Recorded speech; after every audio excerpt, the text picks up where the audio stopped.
প্রতি বছরের ন্যায় এবারও শারদোৎসবে মেতে উঠেছে দক্ষিণপাড়া দুর্গোৎসব কমিটি। এবার তাদের থিম তরঙ্গ। এই পুজো শুভারম্ভ করলেন বিশ্ব অভিনেত্রী রাইমা সেন, এসেছিলেন রাজ্যের দমকল মন্ত্রী সুজিত বসু।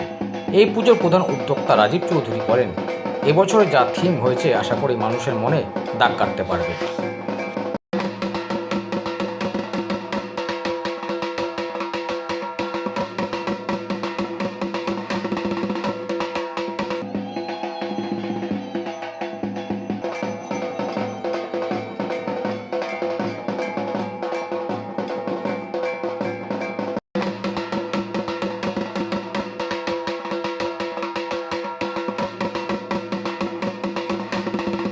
আমার বোধহয় দ্বিতীয়বার আমি এখানে এসেছিলাম। লাস্ট পুজো আমি বোধহয় এসেছিলাম 2 বছর আগে, আর লাস্ট ইয়ার আমি পুজোতে ছিলাম না। তো আমি খুবই খুশি যে রাজীব চৌধুরী আজকে আমাকে এখানে ইনভাইট করেছে।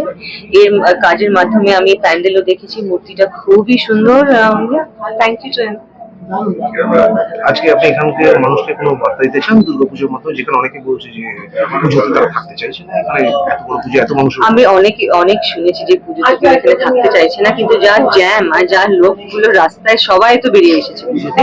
কিন্তু আমি জাস্ট বলবো যে মা দুর্গার আশীর্বাদে যেন সবার আর সবার পরিবারের সব মানে সমস্যা যেন কেটে যায়, আর এই পুজো যেন সবার ভালোই কাটে। এইসব ব্যাপারে তরঙ্গ টোটালি আমার শিল্পী দেবাশিস বাড়ির কৃতিত্ব।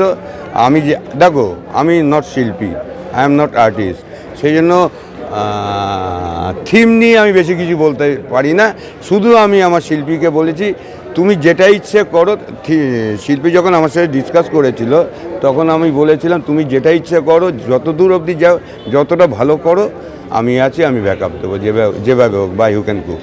রাজুদা লাস্ট প্রশ্ন করছিল যে আদৌ দুর্গাপুজো হবে কিনা বা মানুষ বেরোবে কিনা, কিন্তু সেই জায়গা থেকে দেখা গেল যে যখন দুর্গাপুজো এলো মানুষের বাদভাগা উচ্ছ্বাস এবং মানুষ রাস্তায় না, আমি একটা কথা বলছি।